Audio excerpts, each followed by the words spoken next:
आज मैं आपको बताऊंगा कि ट्रेडिंग में कैपिटल को ग्रो करना कितना डेंजरस होता है और कैपिटल को ग्रो करने के लिए क्या क्या एक्सपेक्टेशन होना बहुत ही ज़रूरी है।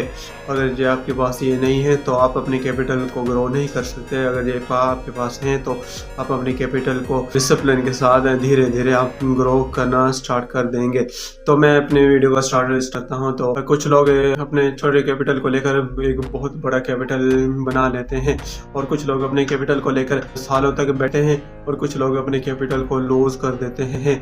इसकी वजह यह है कि जो बिगिनर होते हैं वो उनके पास ना कोई सिस्टम होता है, ना सिस्टमेटिक डेटा होता है, ना उनके पास कोई रूल होता है, ना उनके पास माइंड सेट होता है और इसी वजह से वो अपने कैपिटल को लूज करते हैं और इसी वजह से वो अपने कैपिटल को सालों तक लेकर बैठे रहते हैं। और जो प्रॉफिट बनाते हैं वो उनके पास एक सिस्टम होता है और माइंड कंट्रोल सिस्टम होता है, रिस्क मैनेजमेंट होता है और उनके पास डिसिप्लिन होता है। ये तीन चीजें उनके पास होती हैं और जिसकी वजह से वो अपने कैपिटल को ग्रो करते करते एक बहुत बड़ा कैपिटल बना लेते हैं और फिर वो मार्केट में कभी भी इमोशन से ट्रेड नहीं करते हैं और ना ही के बिहाफ पर ट्रेड करते हैं।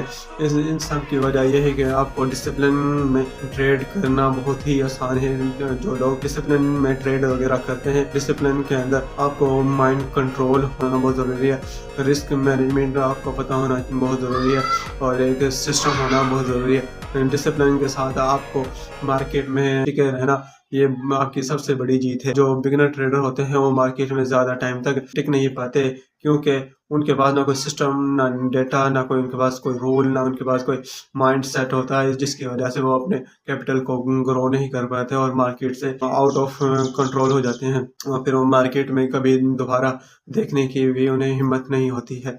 और जो अपने कैपिटल को ग्रो करते हैं उनके पास डिसिप्लिन और रूल और सिस्टम होता है। इन्हों चीज़ों पर वो बहुत ही अच्छे से अपनी गिरफ्त हासिल कर लेते हैं, जिसकी वजह से वो अपने कैपिटल को बहुत ही आगे तक ले जाते हैं। आपके पास ट्रेडिंग में पोजीशन साइजिंग होना बहुत ही जरूरी है, जिसमें आपके पास स्ट्रेटेजी वो एक हथियार है और शील्ड है वो आपका स्टॉप लॉस है और जो आर्मी है वो आपका पोजीशन साइजिंग है। ट्रेडिंग में ये तीनों चीजें हैं तो आप एक अच्छे रिस्क मैनेजमेंट ट्रेडर हैं।